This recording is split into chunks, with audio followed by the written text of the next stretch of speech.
आज हम आपके लिए लेकर आए हैं मुंशी प्रेमचंद की कहानी कफन।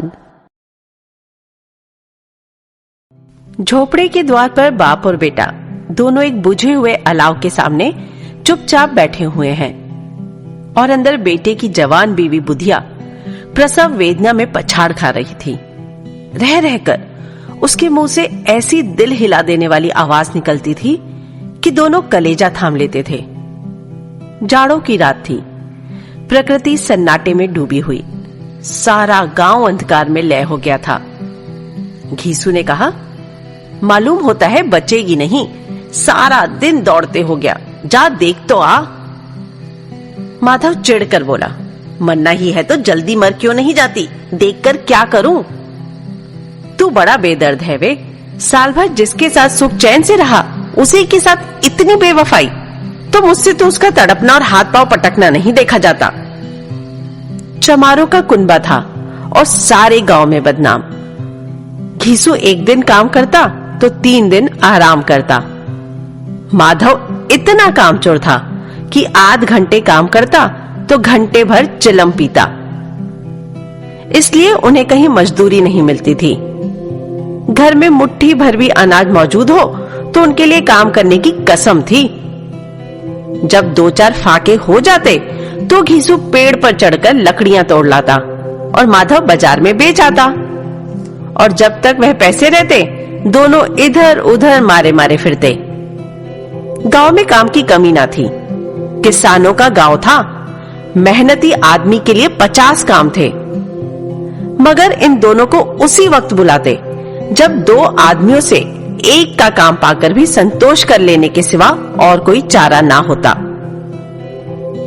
अगर दोनों साधु होते तो उन्हें संतोष और धैर्य के लिए संयम और नियम की जरूरत ना होती। ये तो इनकी प्रकृति थी। विचित्र जीवन था इनका। घर में मिट्टी के 2-4 बर्तन के सिवा कोई संपत्ति नहीं। फटे चीथड़ों से अपनी नग्नता को ढाके हुए जिए जाते थे।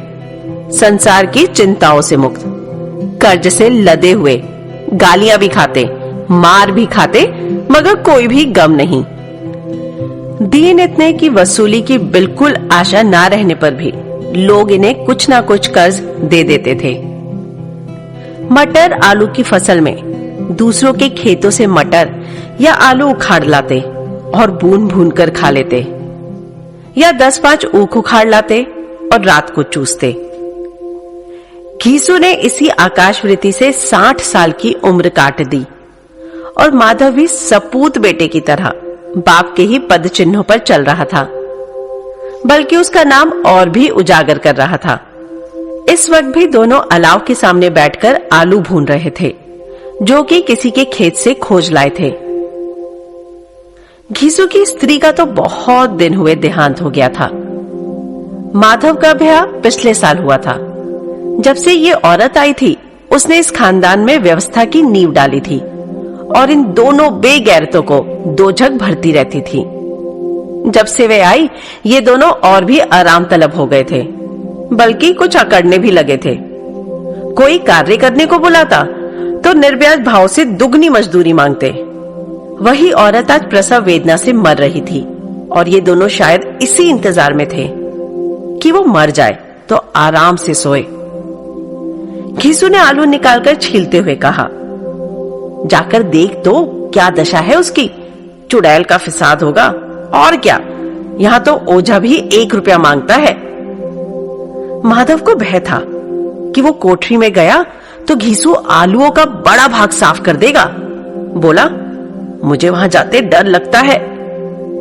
डर किस बात का, मैं तो यही ही हूं। तो तुम ही जाकर देखो ना।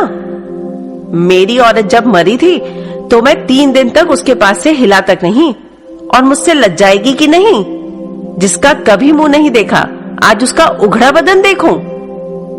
उसे तन की सुध भी ना होगी, मुझे देख लेगी तो खुलकर हाथ पांव भी ना पटक सकेगी। मैं सोचता हूं कोई बाल बच्चा हुआ तो क्या होगा। सौंठ, गुड़, तेल कुछ भी तो नहीं है घर में। सब कुछ आ जाएगा, भगवान दे तो। जो लोग अभी पैसा नहीं दे रहे वही कल बुला बुला कर रुपए देंगे। मेरे 9 लड़के हुए, घर में कभी कुछ न था, मगर भगवान ने किसी न किसी तरह बेड़ा पार लगा ही दिया। जिस समाज में रात दिन मेहनत करने वालों की हालत उनकी हालत से कुछ बहुत अच्छी ना थी, और किसानों के मुकाबले में वे लोग जो किसानों की दुर्बलताओं से लाभ उठाना जानते थे कहीं ज्यादा संपन्न थे, वहां इस तरह की मनोवृत्ति पैदा हो जाना कोई अचरज की बात ना थी।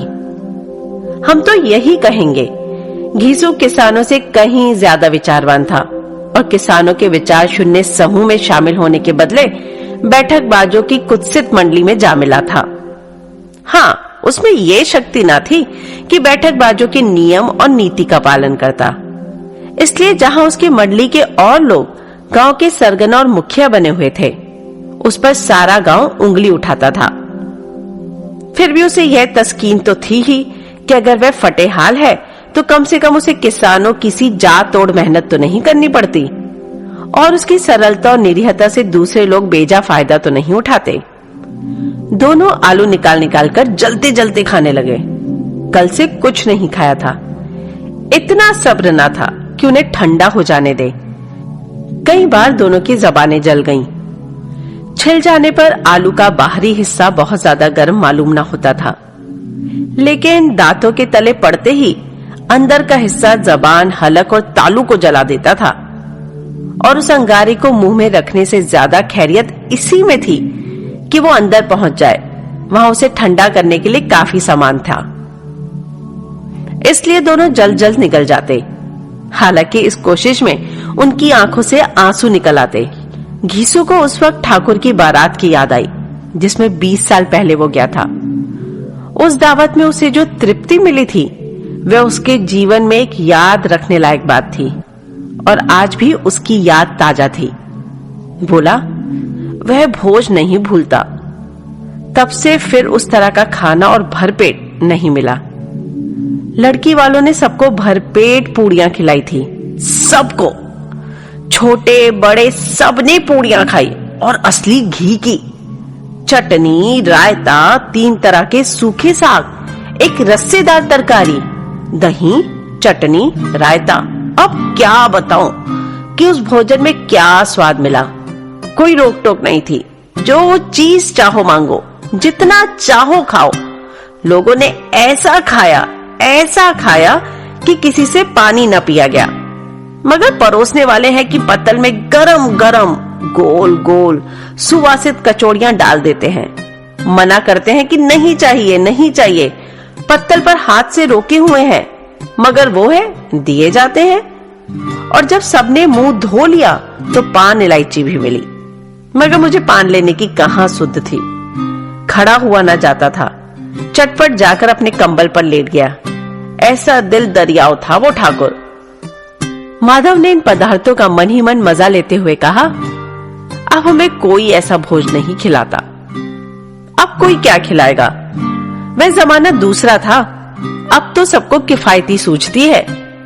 शादी ब्याह में मत खर्च करो, क्रियाक्रम में मत खर्च करो। बटोरने में तो कमी नहीं है, हाँ खर्च में किफायत सूझती है। तुमने तो 20 पूरियां खाई होंगी। 20 से ज्यादा खाई थी। मैं 50 खा जाता। 50 से कम मैंने न खाई होगी। अच्छा पट्ठा था, तू तो मेरा आधा भी नहीं है। आलू खाकर दोनों ने पानी पिया और वहीं अलाव के सामने अपनी धोतियां ओढ़कर पांव पेट में डाले सो रहे, जैसे 2 बड़े बड़े अजगर केंडुलिया मारे पड़े हों, और बुधिया अभी तक कर रहा रही थी। सवेरे माधव ने कोठरी में जाकर देखा, उसकी स्त्री ठंडी हो गई थी। उसके मुंह पर मक्खियां भिनक रही थी। पथराई हुई आंखें ऊपर टंगी हुई थी। सारी देह धूल से लथपथ हो रही थी। उसके पेट में बच्चा मर गया था। माधव भागा हुआ घीसू के पास आया। फिर दोनों जोर जोर से हाय हाय करने लगे और छाती पीटने लगे। पड़ोस वालों ने यह रोना धोना सुना तो दौड़े हुए आए और पुरानी मर्यादाओं के अनुसार इन अभागों को समझाने लगे, मगर ज्यादा रोने पीटने का अवसर न था। कफन की और लकड़ी की फिक्र करनी थी। घर में तो पैसा इस तरह गायब था जैसे चील के घोंसले से मांस। बाप बेटे रोते हुए जमींदार के पास गए। वह इन दोनों की सूरत से नफरत करते थे। कई बार उन्हें अपने हाथों से पीट चुके थे, चोरी करने के लिए, वादे पर काम पर ना आने के लिए। पूछा, क्या है घिसुआ, रोता क्यों है? अब तो तू कहीं दिखलाई नहीं देता। मालूम होता है इस गांव में रहना ही नहीं चाहता। घीसू ने जमीन पर सिर रखकर आंखों में आंसू भरे हुए कहा, सरकार, बड़ी विपत्ति में हूं। माधव की घरवाली रात को गुजर गई। रात भर तड़पती रही सरकार। हम दोनों उसके सिरहाने बैठे रहे। दवा दारू जो कुछ हो सका हमने किया। मुदा वह हमें दगा दे गई। अब कोई एक रोटी देने वाला भी ना रहा मालिक। तबाह हो गए, घर उजड़ गया। आपका गुलाम हूं। अब आपके सिवा कौन उसकी मिट्टी पार लगाएगा? हमारे हाथ में तो जो कुछ था वो सब दवा दारू में उठ गया। सरकार की दया होगी तो उसकी मिट्टी उठेगी। उसके सिवा किसके द्वार पर जाऊं? जमींदार साहब दयालु थे, मगर घीसू पर दया करना काले कंबल पर रंग चढ़ाना था। जी में तो आया कह दे, चल दूर हो यहां से। यूं तो बुलाने से भी नहीं आता। आज जब गरज पड़ी तो आकर खुशामद कर रहा है। हरामखोर कहीं का, बदमाश। लेकिन ये क्रोध या दंड का अवसर ना था। जी में कुड़ते हुए 2 रुपए निकालकर फेंक दिए, मगर सांत्वना का एक शब्द भी मुंह से ना निकला। उनकी तरफ ताका तक नहीं, जैसे सिर का बोझ उतारा हो। जब जमींदार साहब ने 2 रुपए दिए तो गांव के बनिए महाजनों को इनकार का साहस कैसे होता? घीसू जमींदार के नाम का ढिंडोरा भी पीटना जानता था। किसी ने 2 आने दिए, किसी ने 4 आने। 1 घंटे में घीसू के पास 5 रुपए की अच्छी रकम हो गई। कहीं से अनाज मिल गया, कहीं से लकड़ी। और दोपहर को घीसू और माधव बाजार से कफन लाने चले। इधर लोग बांस वास काटने लगे। गांव की नर्म दिल स्त्रियां आकर लाश देखती थी और उसकी बेबसी पर 2 बूंद आंसू गिराकर चली जाती थी। बाजार में पहुंचकर घीसू बोला, लकड़ी तो उसे जलाने भर को मिल गई है, क्यों माधव? माधव बोला, हाँ लकड़ी तो बहुत है, अब कफन चाहिए। तो चलो कोई हल्का सा कफन ले ले। हाँ और क्या, लाश उठते उठते रात हो जाएगी। रात को कफन कौन देखता है? कैसा बुरा रिवाज है कि जिसे जीते जी तन ढाकने को चीथड़ा भी न मिले, उसे मरने पर नया कफन चाहिए। कफन लाश के साथ जल ही जाता है और क्या रखा रहता है। यही 5 रुपए पहले मिलते तो कुछ दवा दारू कर लेते। दोनों एक दूसरे के मन की बात ताड़ रहे थे। बाजार में इधर उधर घूमते रहे। कभी इस बजाज की दुकान पर गए, कभी उसकी दुकान पर। तरह तरह के कपड़े, रेशमी और सूती देखे, मगर कुछ जचा नहीं। यहां तक कि शाम हो गई। तब दोनों ना जाने किस देवी प्रेरणा से एक मधुशाला के सामने जा पहुंचे और जैसे किसी पूर्व निश्चित व्यवस्था से अंदर चले गए। वहां जरा देर तक दोनों असमंजस में खड़े रहे। फिर घीसू ने गद्दी के सामने जाकर कहा, साहू जी, एक बोतल हमें भी देना। उसके बाद कुछ चिखौना आया, तली हुई मछली आई और दोनों बरामदे में बैठकर शांति पूर्वक पीने लगे। कई कुज्जिया ताबड़तोड़ पीने के बाद सरूर में आ गए। घीसू बोला, कफन लगाने से क्या मिलता, आखिर जल ही तो जाता, कुछ बहू के साथ तो न जाता। माधव आसमान की तरफ देखकर बोला, मानो देवताओं को अपनी निष्पापता का साक्षी बना रहा हो। दुनिया का दस्तूर है, नहीं लोग ब्राह्मणों को हजारों रुपए क्यों दे देते हैं? कौन देखता है पर लोक मिलता है या नहीं? बड़े आदमियों के पास धन है, फूके, हमारे पास फूकने को क्या है? लेकिन लोगों को जवाब क्या दोगे? लोग पूछेंगे नहीं, कफन कहाँ है? घीसू हंसा, अब ये कह देंगे कि रुपए कमर से खिसक गए, बहुत ढूंढा, मिले नहीं। लोगों को विश्वास नहीं आएगा, लेकिन फिर वही रुपए देंगे। माधव भी हंसा इस अनपेक्षित सौभाग्य पर। बोला, बड़ी अच्छी थी बेचारी, मरी तो खूब खिला पिलाकर। आधी बोतल से ज्यादा उड़ गई। घीसू ने 2 सेर पूड़ियां मंगाई, चटनी, अचार, कलेजिया। शराब खाने के सामने ही दुकान थी। पूरा 1.5 रुपया खर्च हो गया। सिर्फ थोड़े से पैसे बच रहे। दोनों इस वक्त इस शान में बैठे पूड़ियां खा रहे थे जैसे जंगल में कोई शेर अपना शिकार उड़ा रहा हो। न जवाबदेही का खौफ था, न बदनामी की फिक्र। इन सब भावनाओं को उन्होंने बहुत पहले ही जीत लिया था। घीसू दार्शनिक भाव से बोला, हमारी आत्मा प्रसन्न हो रही है तो क्या उसे पुण्य ना होगा? माधव ने श्रद्धा से सर झुकाकर तस्दीक की। जरूर से जरूर होगा। भगवान, तुम अंतर्यामी हो, उसे वैकुंठ ले जाना। हम दोनों हृदय से आशीर्वाद दे रहे हैं। आज तो भोजन मिला, वह कहीं उम्र भर न मिला था।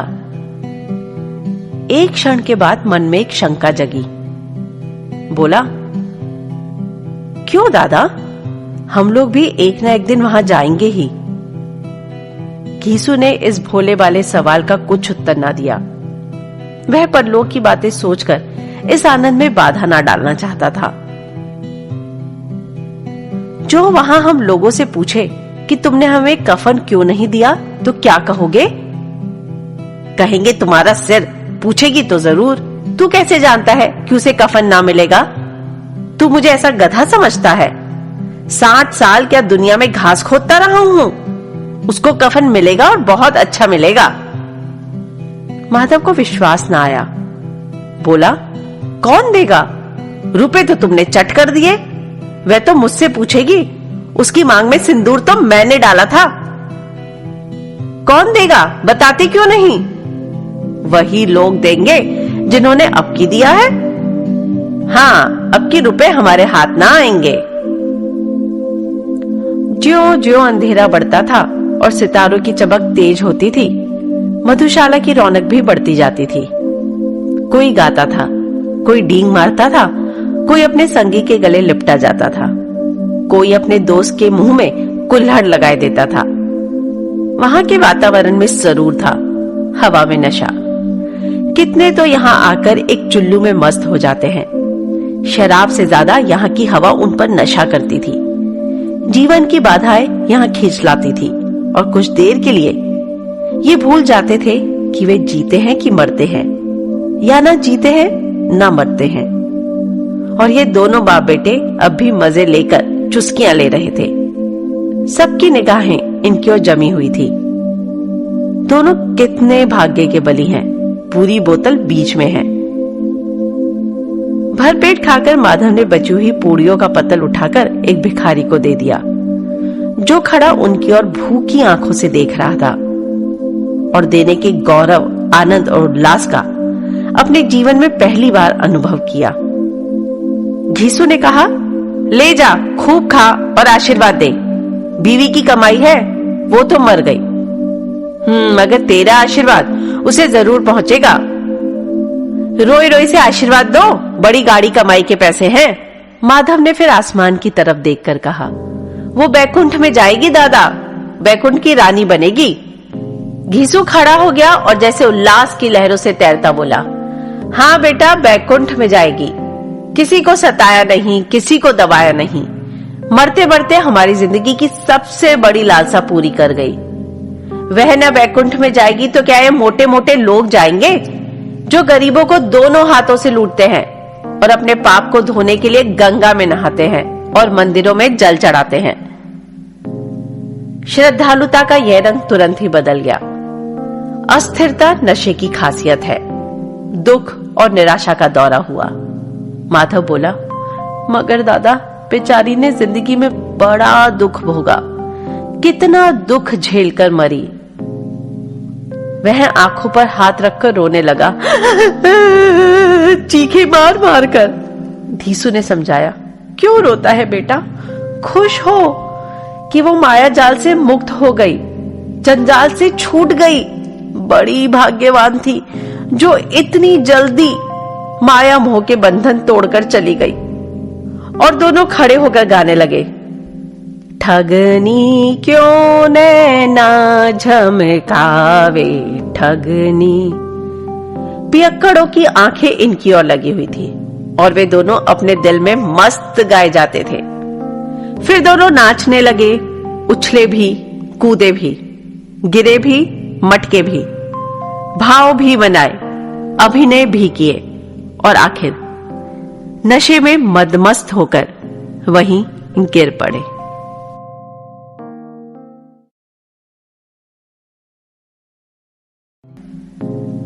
श्रद्धालुता का यह रंग तुरंत ही बदल गया।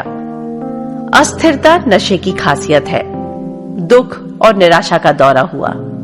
माधव बोला, मगर दादा, बेचारी ने जिंदगी में बड़ा दुख भोगा, कितना दुख झेलकर मरी। वह आंखों पर हाथ रखकर रोने लगा, चीखें मार मार कर। धीसू ने समझाया, क्यों रोता है बेटा, खुश हो कि वो माया जाल से मुक्त हो गई, जंजाल से छूट गई। बड़ी भाग्यवान थी जो इतनी जल्दी माया मोह के बंधन तोड़कर चली गई। और दोनों खड़े होकर गाने लगे, ठगनी क्यों नैना झमकावे ठगनी। पियक्कड़ों की आंखें इनकी ओर लगी हुई थी और वे दोनों अपने दिल में मस्त गाए जाते थे। फिर दोनों नाचने लगे, उछले भी, कूदे भी, गिरे भी, मटके भी, भाव भी बनाए, अभिनय भी किए और आखिर नशे में मदमस्त होकर वहीं गिर पड़े। अगर आपको यह कहानी पसंद आई हो तो लाइक करिए और इसी तरह की और कहानियों तथा किताबों को सुनने के लिए सब्सक्राइब करें हमारे चैनल को और दबाएं बेल आइकन।